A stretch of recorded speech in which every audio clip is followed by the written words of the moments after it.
Have you ever noticed that when you ask your AI agent to make something, for example, a landing page for a TV website, it starts up and presents you with the most basic design you've ever seen? Well, we weren't the only ones, and Claude also noticed how their models always generate that AI look, and they actually told us the main issue behind it, which is distributional convergence. It just means that models predict their next words based on probability in their training data. So the website you just saw had the highest probability of being built and was the safest option. This basically means that these AI models are not creative at all. But that's why Claude released this article on improving front-end design through skills, outlining the main problem and actually giving the solution for this. This is where Claude gives us the good news, saying that creativity can be injected because the models are highly steerable with the right specific instructions. But this introduces a big challenge. The more specialized the task becomes, the more bloated the context window gets, as you need to offer more context. For front-end design especially, there are many dimensions such as typography, colors, animations, and more. And you need to specify all these things so that it doesn't default back to its basic nature and give you the most basic designs. Now, this is where Claude tries to bring in their skills feature, saying that you could put this all in a system prompt, but then the rest of your work that you need to do would be hindered by this extra information about UI that you don't need, because you're not only going to be working with UI in a project. So Claude Skills help by loading the effective UI context when the model actually needs it.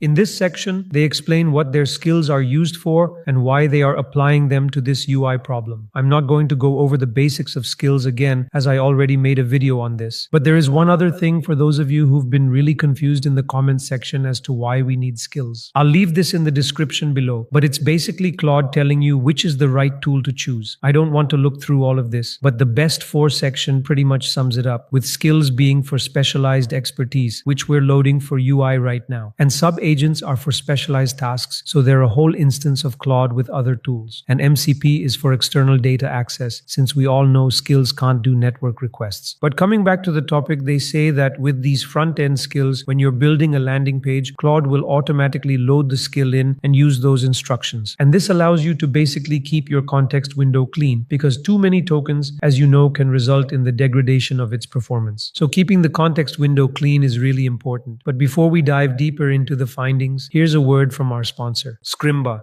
Ever felt stuck watching coding tutorials but never actually learning? Scrimba fixes that. Every lesson lets you pause, jump in, edit the code, experiment, and see instant results. It turns passive watching into hands-on practice, making learning stick. One of the most powerful paths is the back-end developer path. You start with command line basics, then move through Node.js, Express, databases, architecture fundamentals, and building full back-end projects. Each step is carefully structured, so you're not just memorizing, you're creating real working applications. By the end, you'll know how to set up servers, handle APIs, manage databases, and deploy production-ready projects. Whether you're starting from scratch or leveling up for web apps, AI projects, or microservices, this path equips you with the skills to confidently build real backends. Take control of your learning and master backend development with Scrimba. Click the link in the pinned comment below.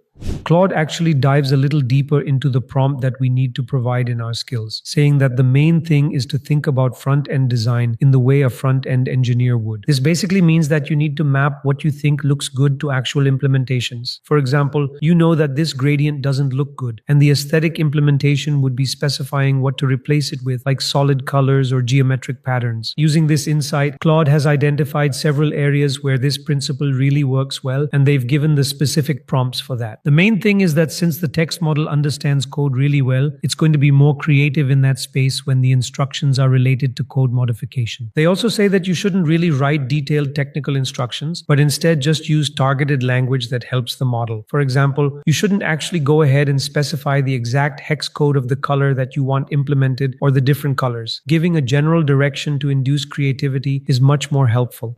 I've also noticed in the comments that a lot of you ask me which browser I use. Right now, I'm actually using Zen browser. Previously, I was on Arc browser, but ever since they discontinued support for it, I've switched to Zen because Arc was becoming becoming too unstable. But coming back to the video, they start with the first dimension, which is typography, and they've given a system prompt that applies the principles they discussed above. In this example, we've got a pretty basic looking admin dashboard, and when the typography prompt is applied, we get this dashboard with fonts that look a little bit better. So to actually test this out, I copied the prompt, opened up Claude, told it to make a Claude skill for this prompt, downloaded the skill, put it inside the skill folder in my project, started up Claude Code, and gave it the landing page prompt again. And this time it came up with something like this, which is certainly improved over the previous version that we saw it build. Now, I don't like the fonts that it used here, but it was nudged towards these by the prompt itself. However, you can also go to Google Fonts yourself and get a bunch of fonts that you think would look cool and let Claude be creative with them. This font actually looks pretty good. Another big flaw with Claude Skills is that when I first prompted it with the skills already inside the project, it didn't recognize them and built it just like before. But when I asked it to manually use them, only then did it start running those skills and apply the typography prompt. This is a really huge flaw in the runtime that Claude is providing. I don't know if I'm doing something wrong, but if you do know something about this, then do let me know.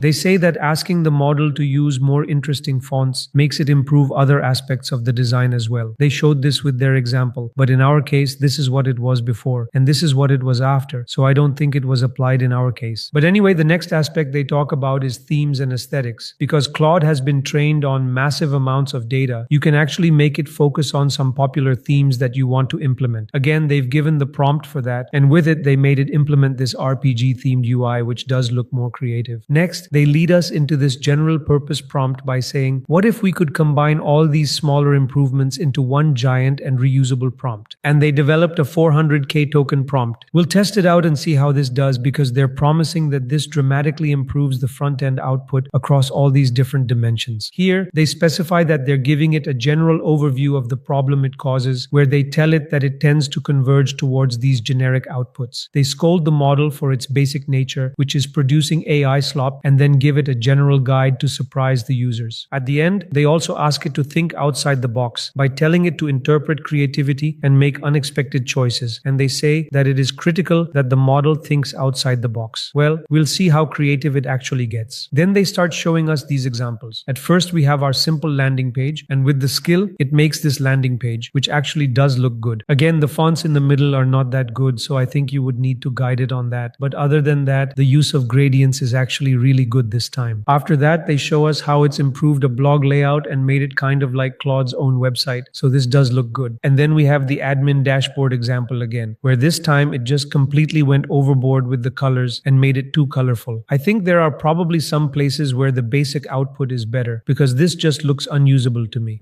So again, I copied the front end prompt, had Claude make the skill, put it inside my skills folder, and then prompted Claude Code with the same prompt to make the landing page. Now, before I actually show you the result, I want to show you something. The previous skill was named typography skill, and I thought that maybe that was why Claude didn't use it. But this time it was named the front end aesthetic skill, and it still didn't use it. I then made a new prompt explicitly saying that I wanted to make the front end of a landing page, but it still didn't use it. And only when I mentioned that it should use the front end skill did it go ahead and run the skill. Now, this issue is only in Claude Code. I don't encounter this problem when working in the Claude desktop app, but since the majority of front end designing is going to be happening in Claude Code, I don't know why Claude hasn't implemented this properly. Anyway, this is what it actually came up with, and I must say, it does look really beautiful. The fonts do actually make a lot of difference, but this glow looks really bad. The whole UI was looking pretty good until this glow, and now it just looks like AI slop. But the different fonts do make a lot of difference, and if you zoom in, you can see that it also added this pattern in the background, which does look amazing. You can see that it's also using these gradients in the background, and those also look really good. I did notice another thing. Here it was also asked to make a landing page, and both of these examples do look kind of similar, and even the fonts look the same. So I looked in the prompt and found out that this time they didn't actually specify which fonts to use. They just told it which ones it should stay away from. But still, the model kind of went in the same design direction with landing pages and used the same fonts as well. So I think you do have to be specific in some areas, and especially with fonts, I think you might need to pick out the ones that you like from Google Fonts. Next up, they do have a section in which they say that they want to improve artifact quality with skills. If you don't know what artifacts are, it's that sidebar in which UI components and other files are rendered. They say that currently it only makes a single file with vanilla.js, but I don't think that's true because it does use React to make those components, but they still skill made this web artifacts builder skill, which basically shows it how to break things into components and allows it to use the file system. I asked it to make an Apple Notes clone, and this is what it made without the skill. You can see it's fully functional, and it's the ShadCN looking UI that Claude normally produces. But when I did use the skill, it produced something really similar with just small improvements like slightly better icons and hover states on the icons. This allows it to divide everything into different components, and it pays more attention to components, but other than that, I don't think there's any significant improvement.